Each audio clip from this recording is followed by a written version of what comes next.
Hey Fandom, I'm back with another comic show. We had a insane Black Friday and a really good local comic shop day. That was cool. There was some cool little one-off things like that. Hardcover of Space Riders was great. The softcover's out this week, but this week is the first week of December, and you know how these publishers like to load everything into the first week because they get all, a full month of reorders in so they can all, vie for position in the top 10. Yeah, I think Marvel's gonna dominate that again.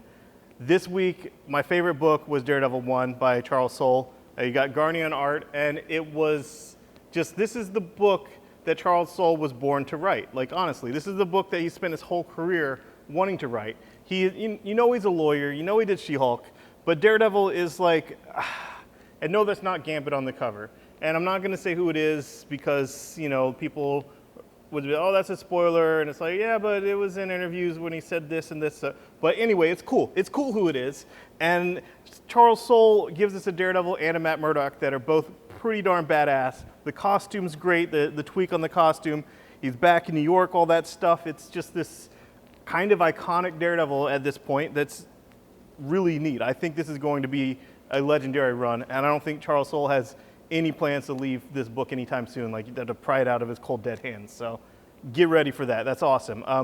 All New X-Men 1, it's basically had a feel of New Mutants to me, because they're all kids. They're the young kid mutants and the time-tossed kid mutants, except for Jean Grey, who is still in Extraordinary X-Men. And it's dealing with the fallout and the aftermath of the Scott Summers Cyclops, the older ones, whatever the heck he did, that wasn't what we saw in issue 600, or maybe just his overall legacy is inspiring young mutants to do bad stuff. And now we have this Scott Summers, the young one, that wants to set things right. So, it's not my favorite of the X books. The Extraordinary X-Men is my favorite. It's Jeff Lemire, and it's Old Man Logan, and it's young Jean Grey, and that's such a cool relationship to explore. No, it's not going to be sexual, but it is going to be, emotionally intimate, and that's cool. I like that. And I'm really digging Extraordinary X-Men. Not saying all New X-Men's bad.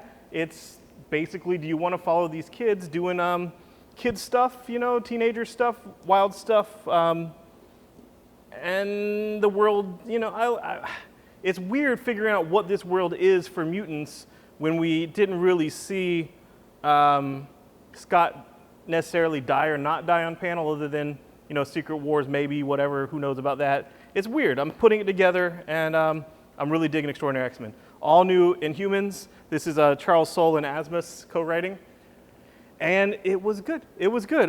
Crystal, it's nice to see her not being just like a foil for Medusa or the girlfriend of Johnny Storm or the wife of whatever, Quicksilver or whatnot. I've never had much interest in her, even when I liked the Inhumans when Jenkins did it. But this was a great start. And, the Inhuman story is engaging and compelling. I'm just an old school mutant fan that, wants to see more screen time for my faves. But I'm digging it. The Totally Awesome Hulk, this is Pak and Cho. So it's all Asian. Seriously, it's Amadeus Cho as the Hulk. And no, that's not a spoiler. He's right there on the cover winking at you. And Pak and Cho, Frank Cho doing it. And Frank Cho, he's the bro of comics. He does all those not PC bro covers and sketch covers and all that stuff. And Amadeus Cho is kind of not PC bro when he's Hulk. And it was cool. It was fun. It was a romp. And we got to see a little bit of Banner and what may have happened to Banner. But can't spoil that because I don't know, because they didn't show it all. But you get some teasing of that, and I imagine it's going to be teased out over the course of the entire first arc. Red Wolf, you got Edmondson writing this, who used to write Punisher and all that stuff, Black Widow and whatnot. It does start in 1872, if you read that book, and then there's a crazy twist, and that's all I have to say about that. I like the twist, I enjoyed it, I'm not going to spoil it. Spidey number 1, this is Spidey back in the day, when he's first bitten. And it is all ages. It says rated teen, but it's a more all ages feel. And you got Gwen Stacy as Gwen Stacy. You got Flash Thompson as Flash Thompson. You got Peter in high school or whatnot. And the big villains are in it, Ock and Green Goblin, and it was a good Spider-Man book. It was a good Spider-Man book. So if you're looking for something to share with your nephew or whatnot, and you can be the Uncle Ben teaching him great responsibility and power and whatnot, get him that book. It was fun. Guardians of Affinity. This is Dan Abnett, who actually was one of the two guys that made this team. He created this team. The Guardians of the Galaxy before that were just some future weirdos, you know, and he decided like, hey, why don't I have this talking tree and this raccoon hang out? That was him. You know, he had his buddy that he's no longer friends with then, but it was Abnett and Lanning. Now that's just Abnett, but he's doing the modern guys, the future guys, and some other weirdos of Guardians all in this book. And it was good. It was cool. And the backup story was Jason Latour and Jim Chung doing Thing and Rocket Raccoon fighting. It's a big thing brawling. So I super enjoyed that. And it was fun. It was a fun book. I'm not the biggest fan of the old, you know, Guardians from way back in the day and when they were revived in the 90s, but I am a big Abnett fan when his name's on a Guardians book, so that was cool. Then just running through some of the second issues and whatnot that were good. All New, All Different Avengers continues to be pretty awesome with Wade and Kubert. The Visions, this issue 2, was a whole lot more of what the book's about and that it really is this intriguing thing. And I like how it says 616 as their address because, you know, Marvel 616. Doctor Strange, I don't think he's actually wearing pants in this entire issue. Yay, Jason Aaron. And Bendis on Invincible Iron Man, Mary Jane. He's like, yeah, you know, why not? You know, Pepper Potts, Mary Jane, they're both redheads, and Spider-Man's not using her as a supporting character. Why not? So it was cool. I like seeing her interact with Tony. And then Vader Down. You got the next part of that. And Droid War. You got to see R2, you know, do some stuff and other stuff, and it was, I'm really loving Vader Down. This the third part of it, and this is my favorite Star Wars story ever. So get Vader Down. Like, I don't care if you never read any Star Wars up until now, just get Vader Down 1, and then pick up the trades later, and, you know, send me a message thanking me, because it's freaking amazing. Jason Aaron kicks ass on it. Okay, DC. Basically 2 books I'm talking about. Robin War begins here. And you know there's so many Robins. There's even more Robins with We Are Robin. And like every change of scene starts with some dude saying, I am Robin, whether it's this weirdo or whether it's a Robin we know like Damian saying it. That's how it shifts from scene to scene. And all the Robins are in here. All the Robins are in here. And they're all kicking ass. And no, this isn't a spoiler. They're going to be fighting owls. There's owls hunting Robins and Robins hunting owls, and maybe more craziness. Let's just say the cliffhanger was awesome, and I'm not going to spoil it, but I'm excited about Robin War. I liked it ever since I saw the first image. Let's go. Harley's Little Black Book. This is going to be a series that's kind of a regularly published team-up book with Harley. This one's Harley and Wonder Woman. It was hilarious. It was super funny. It's the same team that does Harley. It's Palmiani, Connor, and John Timms, who is a sweetheart that signed at this store, helped Connor on the art.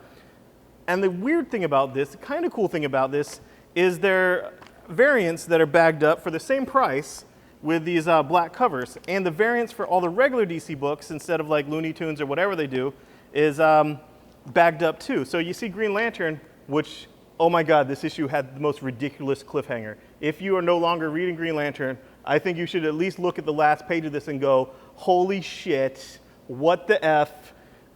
I'm going to look at the next issue. It was great. But here's the thing. They said these are bagged up with different variant covers. So here's 2. You can see they're not open. Ugh. And here is a cool variant cover. But there could be a different one under this. Chances are it's the same one, but it could be different because there's like chase ones. And let's see here. Holy crap, it is. Look, I got a sketch cover and a regular cover. And, you know, I just opened that now. Like, that's good. That makes for good TV. And Green Lantern, let's see what's in that one too. People like this, unboxing type of thing. Cool. Very pretty. I like it. And moving on. Here's the big book of the week that's actually a little oversized and awesome. Private Eye. It's done by the dude that does Paper Girl, does Saga, did Wild Last Man, all that stuff, Brian K. Vaughan. Brian K. Vaughan decided that he was going to do an online-only digital comic with Marcos Martin that was pay what you want to pay. I paid and read it all online. But the cool thing of the premise of this book is it's a future where there is no internet. Like, we put everything on the cloud and the cloud bursts and everyone's secrets are all out and it ruins everyone's life. Everyone's life is ruined. Everyone has secrets that they keep in the cloud. And there's no privacy. Like, we know there's no privacy, but we kind of think like, we're below the radar. We're not like, a big fish in the pond. But what if everything got out and everyone, and then the next generation, not only is the internet illegal, and of course private eyes are pretty much illegal because, privacy is what people value, everyone goes out in cosplay. Everyone goes out incognito, like in disguise. And it's an epic kind of noir type whodunit book, but in this future world. Future noir, awesome. And now it's out in print. So get it. It's beautifully done. And you can thank Robert Kirkman because he told Brian K. Vaughan if he puts it in print, then Brian can write a Walking Dead issue. And I think Brian's going to do that. So good times. And Paper Girls 3 came out, and it thoroughly did what Cliff Chiang told Cap and I it was going to do when we saw him at Durham. Totally deepens the mythology, so much more crazy ass shit. It's not just those weird, not pterodactyl things. It's not just those weird future things. It's other things and all this craziness. And is it rapture things too? I don't know. Why are people disappearing? I don't know. I can't spoil any of this because I don't know what's going on. All I know is that I like it, and I like that it's really authentic to what the people said in that time, even if it's not PC, bro. And I like the Radio Shack walkie-talkies. I like everything being like of that time. I get frustrated sometimes when I watch TV shows in the past, like, oh, that G.I. Joe didn't come out until '87. Why is it, like the aircraft carrier was in 1985. But everything seems pretty authentic. And finally, some other stuff from Image. Citizen Jack, dude's running for president, makes a deal with a demon, and crazy stuff happens. It's definitely for people that aren't hardcore political. That stuff annoys me, that stuff annoys you. Here's a really fun book of what might be behind the scenes in a political campaign that definitely involves demons, and it's highly enjoyable. It's satire. It's satire, political satire, but it's good. And Plutona by Jeff Lemire and Emmy Lennox. This continues to impress me. I don't know where it's going, but the end of this issue was pretty awesome. And finally, Aftershock, the line that Mike Martz is doing after he left Marvel. He got top talent, all writers top talent, and this is the first issue. It's a replica. There's several different books. Palmiani and Connor is doing Super Zero. Innes is doing Dreamin' Eagles, and this replica is Paul Jenkins. And it's a weird future sci-fi thing with replicants, and it was thoroughly enjoyable and irreverent, and I enjoyed it. I like that these guys are putting out some fun stuff that's not just, I don't know. I mean, I don't know why, we need that and Image and whatnot, but it's definitely legitimate good stuff that deserves your attention. So keep an eye out for Aftershock, and as always, keep an eye out for all the Image stuff. And seriously, put this on your Christmas list. It's $50. It's a $50 hardcover, but it's amazing. And if someone's going to buy you something for Christmas anyway, just say, hey, get me The Private Eye by Brian K. Vaughan. It's published by Image, and finer comic book stores everywhere have them. So do that. Thanks, guys. Bye-bye.